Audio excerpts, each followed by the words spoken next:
So this is Khurram Nasir and you're watching Optometry with Khurram, and this lecture is actually the extension of the last lecture. This from the playlist the anatomy and physiology of the eyeball. Our last lecture was about the anatomy and physiology of the uveal tract, and in that video we have discussed about the anatomy and physiology of the iris of the anterior uvea, right? And now in this lecture we are going to learn about the posterior uvea, which is the choroid, right, which is actually the source of nutrition for the eyeball, for the retina, right? And before learning about the choroid, we will must have some knowledge about the basic structure of the eyeball. I have a detailed video on basic structure of the eyeball, but for the sake of learning, in this lecture we will draw a basic structure of the eyeball in a very short time. And this is the basic structure of the eyeball. You see, this is the anterior most, which is cornea, and cornea is the 1/6 of the eyeball, right? If we make 6 different parts of the eyeball, the one part from that 6 parts is the cornea, and rest of the whitish of the eye is called the sclera, which is 5/6 of the eyeball, right? And beneath the sclera there is intermediate structure, which is called this red structure. This is called the choroid, right?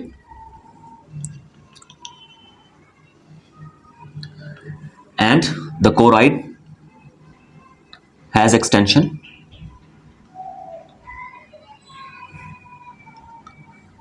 and the extension of the choroid is ciliary body, right? This triangular structure is called the ciliary body, and the extension of the ciliary body is the movable diaphragm, and that is called the iris. So these are this is the uveal tract. Actually, the anterior uvea is called the iris, the movable diaphragm. We have a detailed video on it, and the next uvea is called the ciliary body, right? This triangular structure. The ciliary body has many vital functions in the eyeball, and that portion, the posterior one, is called the choroid, this one beneath the sclera, right? And beneath the choroid there is a layer which is called the retina, the most sensitive part of the eyeball, right? So this black marker is indicating the one layer of the eyeball, which is called the retinal pigmented epithelium, actually, right? And beneath the retinal pigmented epithelium, in the blue marker, this is called the layers of rods and cones, right? So this is rods and cones, and the rest of the layers of the, actually retina has 10 layers, right? So the first one is called retinal pigmented epithelium, and the second one is called the layers of rods and cones, and the remaining layers and cells of the retina, I will draw the rest of the cells and layers of the retina with a green marker. So this is the rest of the layers of the retina,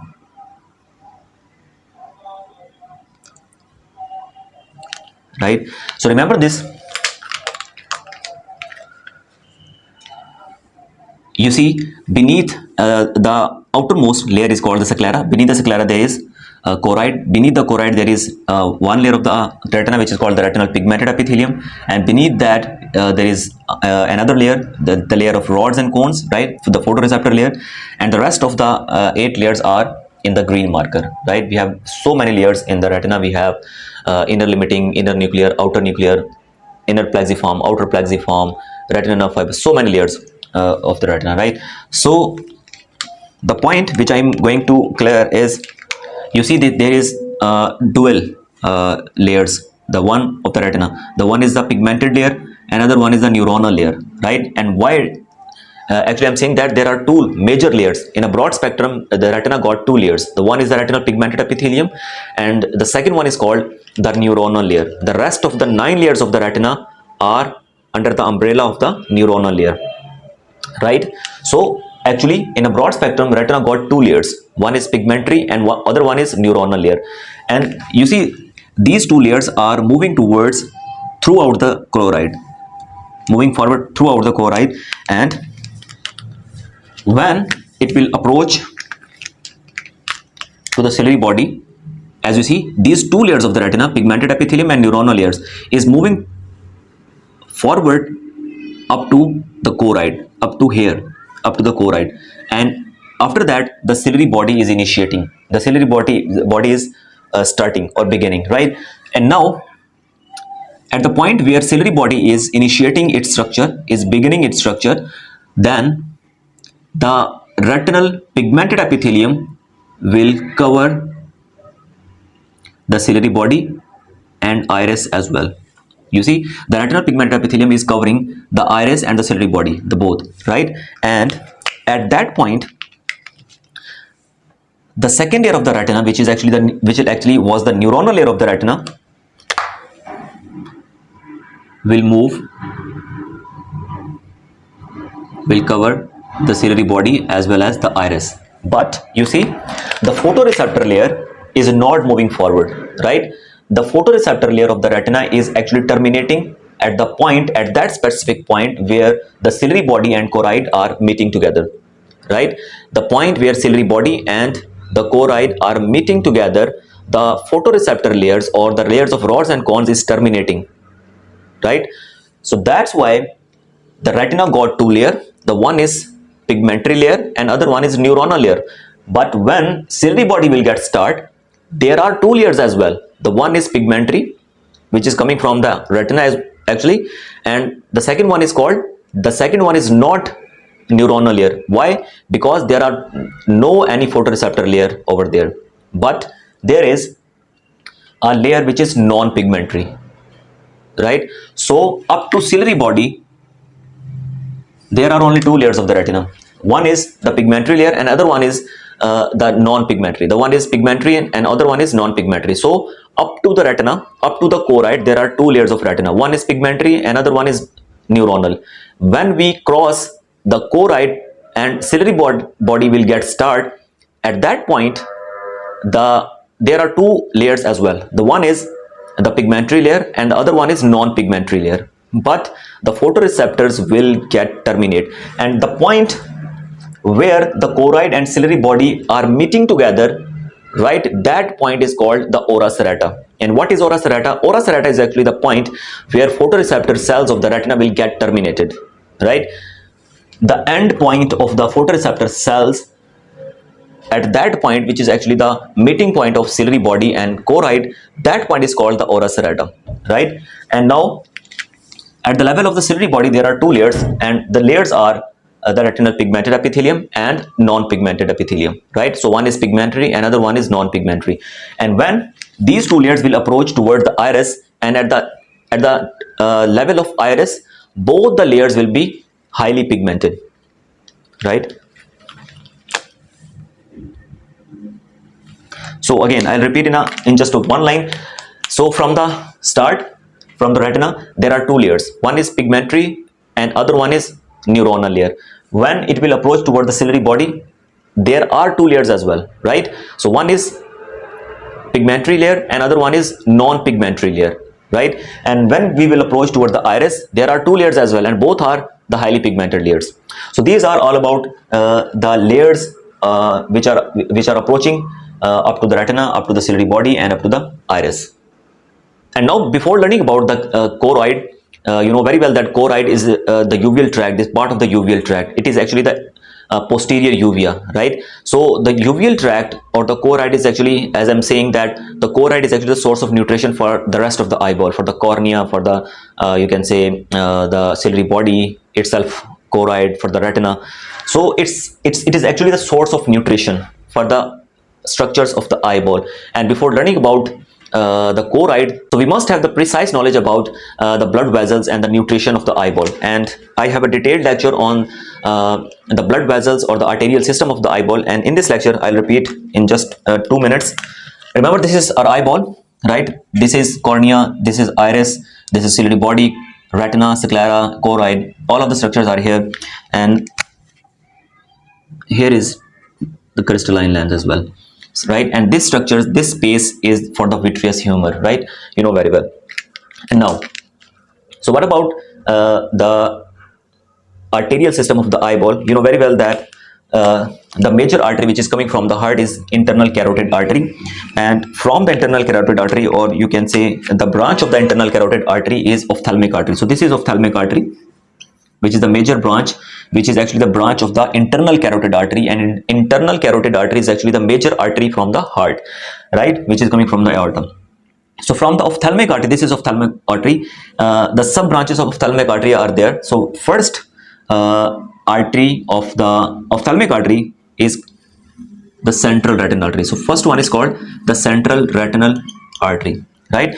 So the route of the central retinal artery is coming from the ophthalmic artery. It will pierce in the dura mater of the optic nerve, and it will pierce the it will penetrate in the lamina cribrosa, which is part of the sclera actually, the weakest part of the sclera actually, right? Lamina cribrosa is actually the weakest point of the sclera through which, so lamina cribrosa is why it is weakest, because it has so many perforations, so many holes inside, right? Why perforations are there, why holes are there? So that many arteries, veins and nerves will penetrate through this weakest point, through these perforations, right?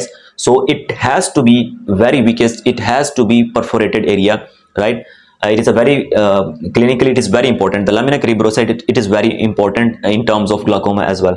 So central retinal artery, it will pierce in the dura mater, it will penetrate in the lamina cribrosa, and it will go, and as I said that retina got 10 layers, and it will penetrate, it will give nutrition to the inner 5 layers of the retina, the central retinal artery. So the first artery was the central retinal artery. It will pierce in the dura mater, will go in the lamina cribrosa, and after that from the optic disc it will provide nutrition to the inner 5 layers of the eyeball. And the second one, the second artery is,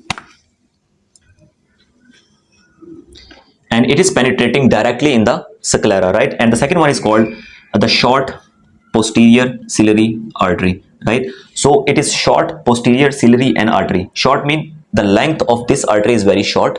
Posterior mean it is actually giving nutrition to the posterior structures of the eyeball only, right? So that's why it is called the short posterior ciliary artery. So it is the branch of the ophthalmic artery, which is the major artery. So it is coming from the ophthalmic artery, and it is directly penetrating inside the sclera, right? And when it is penetrating inside the sclera, right, it will provide nutrition to the choroid and the outer 5 layers of the retina, right? So the central retinal artery provides nutrition to the inner 5 layers, and short posterior ciliary artery provides nutrition to the choroid and the outer 5 layers of the retina, right? But remember that short posterior ciliary artery will penetrate inside the sclera, and then it will move between the space, which is actually the space between the sclera and the choroid. Remember that a space is there between the sclera, the outermost layer, this is sclera, and beneath the sclera, you know very well, there is a choroid, right? So between the sclera and the choroid, there is a space of connective tissues, right? That space is called the suprachoroidal lamina. So many arteries and veins are penetrate or travel through this space, which is called the suprachoroidal lamina. And what is suprachoroidal lamina? Suprachoroidal lamina is actually the space between, it is a connective tissue, is a weak and delicate connective tissue between the sclera and the choroid, right? So central retinal artery and short posterior ciliary artery. And other, there is a long ciliary artery as well, which is actually penetrating directly in the sclera as well. And this long ciliary artery, it is also the artery which is traveling through the space, through that space which is called the suprachoroidal lamina, the space between the sclera and the choroid, right? So it will penetrate in the sclera, and then it will move through the suprachoroidal lamina, and it will provide nutrition to the choroid, ciliary body and iris as well, right? The long ciliary artery. And the next one is the muscular artery. You know very well that there are so many, 6 actually, the extraocular muscles, lateral rectus, superior rectus, inferior, and 4 recti muscles and 2 oblique muscles, right? So one artery which is coming from the ophthalmic artery is the muscular artery. It will give nutrition to the extraocular muscles, right? So that is called the muscular artery, right? There are so many muscular arteries. Actually, there are 7 muscular arteries: 2 for the medial rectus, 2 for the superior rectus, 2 for the inferior rectus, and 1 for the lateral rectus. The lateral rectus will get only 1 supply of the muscular artery. So there are 7 arteries, muscular arteries in one eyeball: 2 for the medial, 2 for the superior, 2 for the inferior, and 1 for the lateral, right? So when the muscular artery which is coming from the ophthalmic artery will give supply to the extraocular muscles, and after that, from that muscles, this muscular artery, after providing the nutrition to the muscles, the branch of this muscular artery will convert into another artery, and that is called the anterior ciliary artery. Anterior ciliary artery. So again, from the ophthalmic artery, a branch is coming which is muscular artery, and that muscular arteries are giving nutrition, giving blood supply to the extraocular muscles. And when they will provide the nutrition or blood supply to the extraocular muscles, after giving its nutrition to the extraocular muscles, that muscular artery will convert into anterior ciliary artery, and that anterior ciliary artery will get nutrition to the ciliary body and iris, and it will make a ring on the sclera which is called the major arterial ring and minor arterial ring. I have a detailed video on this major and minor arterial ring in the lecture which is called the anatomy and physiology of the iris. The link is in the description.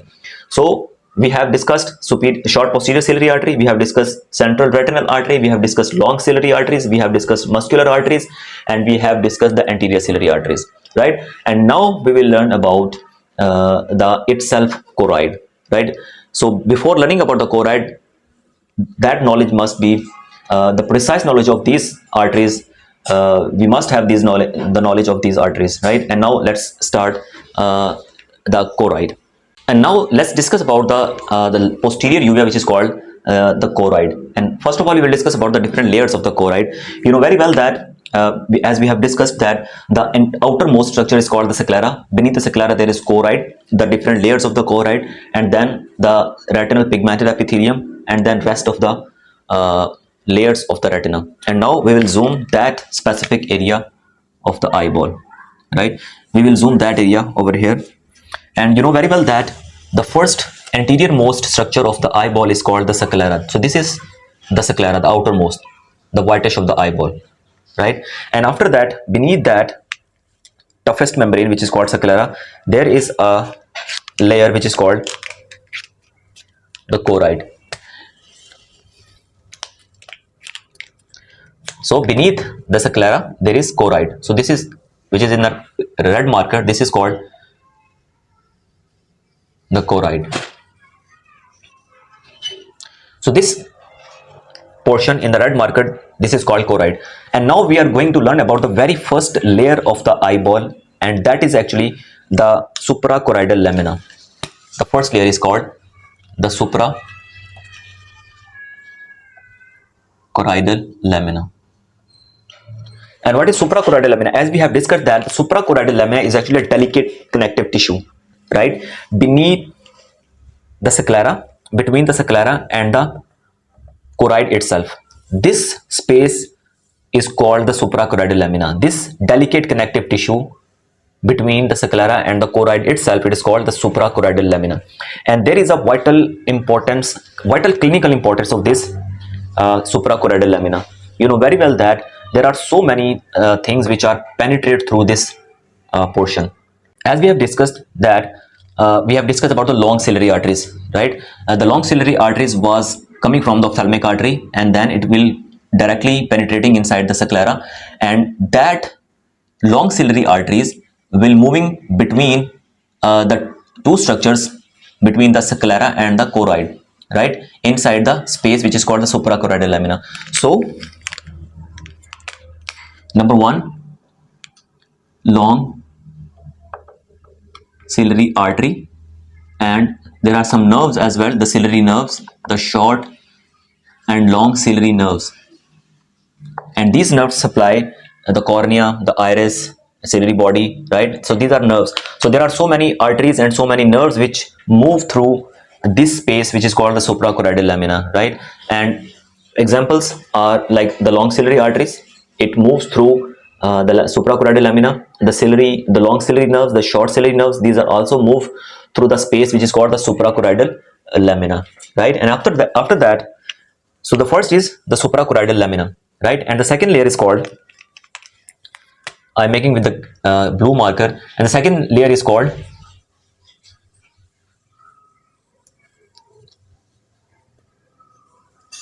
the vascular lamina or the vascular layer or vascular stroma as well. So this in the blue marker, this is called the vascular lamina. And you know very well that there are so many arteries. We have discussed about the arterial system of the eyeball. So there were so many arteries which were penetrating inside the choroid through the sclera. So what was the first one? The first one was the short posterior ciliary artery, number one. Number two is long ciliary arteries, and number three was the anterior ciliary arteries.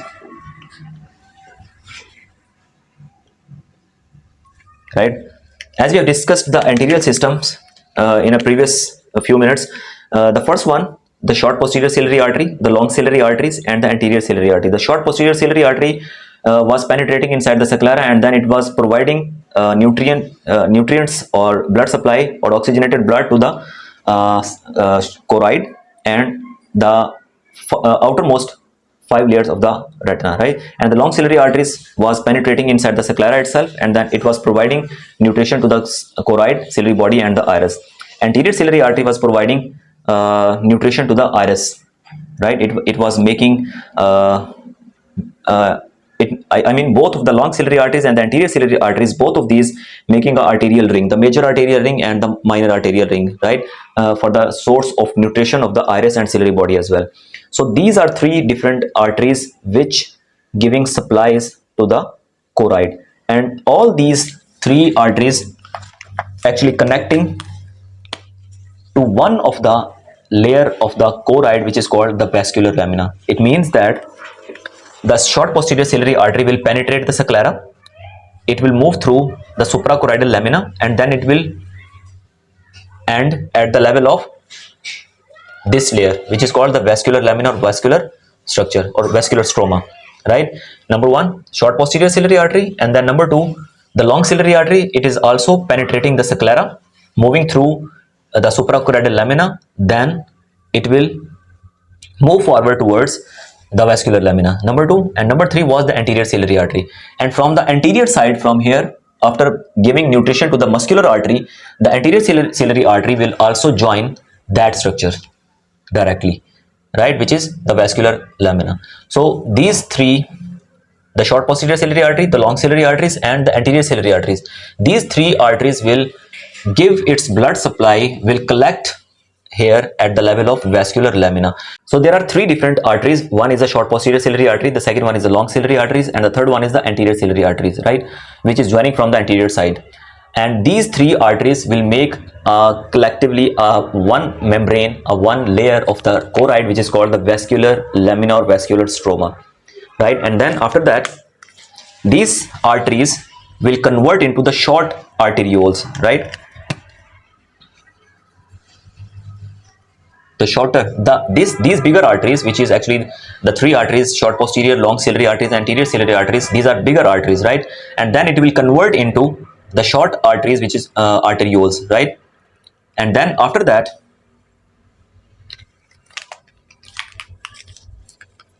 they will get convert into capillaries. And remember that these are capillaries, and these are called, so we have discussed three different layers of the eye of the choroid. The first one was the suprachoroidal lamina, the second one is the vascular lamina, and the third one is called the choriocapillaries.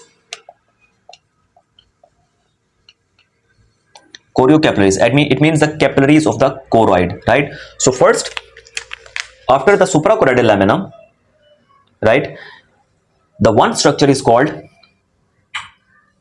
the vascular lamina or vascular stroma, containing three different arteries: short posterior ciliary arteries, long ciliary arteries, and anterior ciliary arteries.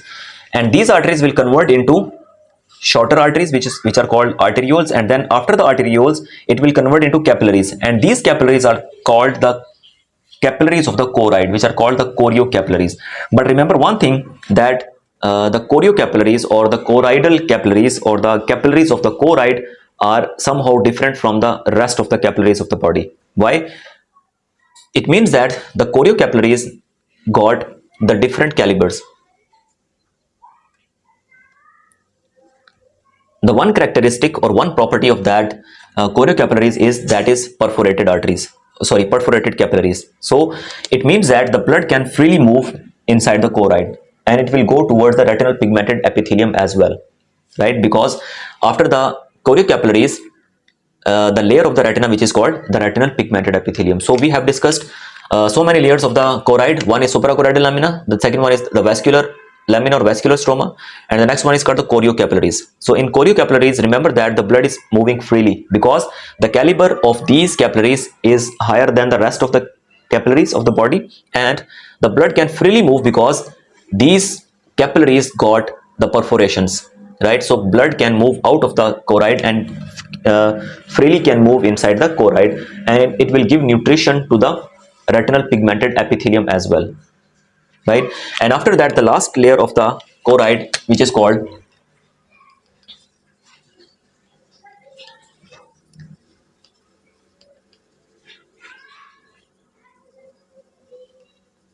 it is also called the Bruch membrane, B-R-U-C-H, Bruch membrane.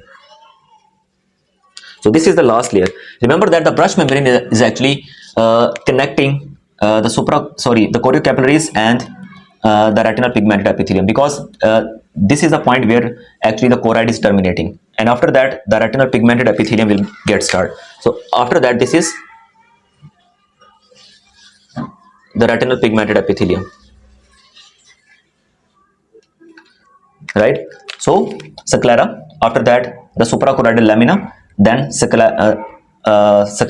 This is sclera. After sclera, there is a space, a thin membrane which is called the suprachoroidal lamina.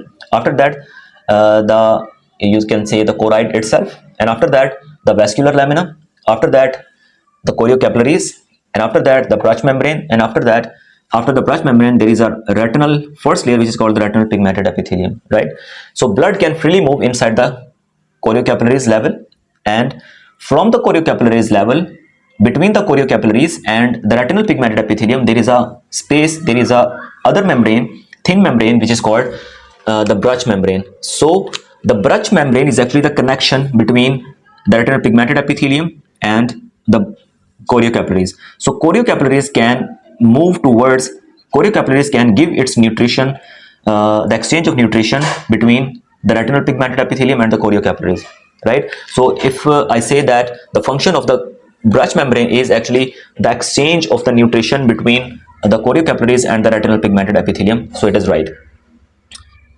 So that was all about the choroid. And the last point, which is clinically very important, remember that, as I said, that this is sclera, then after that the whole choroid, the different layers of the choroid, the last is called membrane of the or layer of the choroid is Bruch membrane, and after that the retinal pigmented epithelium of the retina, and after that there are so many layers, the 10 layers of the retina, right? And when the 10 layers of the retina will get terminate here, after that a gel-like structure will get started, which is called the vitreous humor. So again, as I said, in the eyeball, the outermost is called the sclera. After that, the choroid. After the choroid, there are 10 layers of the retina, and after that there is a space which is filled by a gel-like structure, which is called the vitreous, right? And the clinically important point, which I'm actually talking about, is remember that the retinal pigmented epithelium, remember that the retinal pigmented epithelium is actually connecting from the both side.